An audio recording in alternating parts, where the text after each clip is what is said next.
Well, this is Alec Hogg from the World Economic Forum for the last time. It's the Sunday morning. We're about ready to go home. And what have I learnt on this, my 12th trip to Davos? Well, there are three major issues that came out. The one that struck me most, because I haven't really focused on it before, is income inequality. Inequality on the income side, a little bit of a debate there. I liked most of all what Dr. Kim, the head of the World Bank, had to say in one of our off-the-record sessions, that the World Bank is now checking out what the bottom 40% of income earners are earning. So not getting that strung out about the top end of the equation, but looking at what are the bottom 40% growing their wealth faster than the economy as a whole. And I like that. The other part where it is just no debate is gender inequality.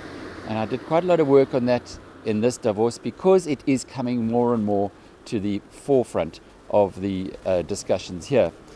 The second big issue to come out was geopolitics. As a South African, you can almost breathe a sigh of relief that we aren't in the rich north for a change, because Ukraine and listening to President Poroshenko talking about the issues, the very real issues that Ukraine is having with an aggressive neighbor that signs peace treaties and then, well, just ignores them. They have taken 550 square kilometers of Ukrainian ground, have the Russians and the rebels that they support, since signing a peace treaty, agreeing to the borders 4 months ago.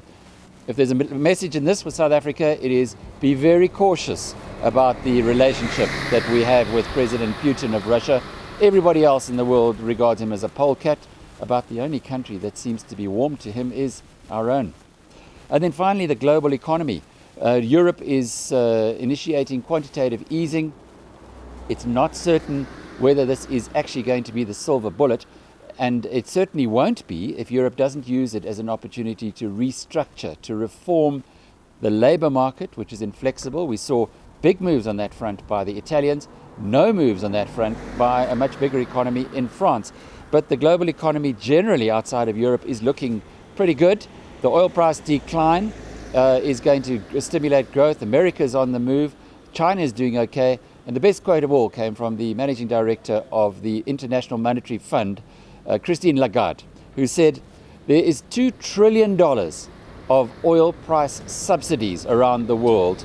Now that the oil price has fallen, that $2 trillion, at least half of it, should be reallocated into something that is going to benefit mankind for the long term: education. And while we're at it, she said, let's give it to the girls. This is Alec Hogg from Davos in Switzerland.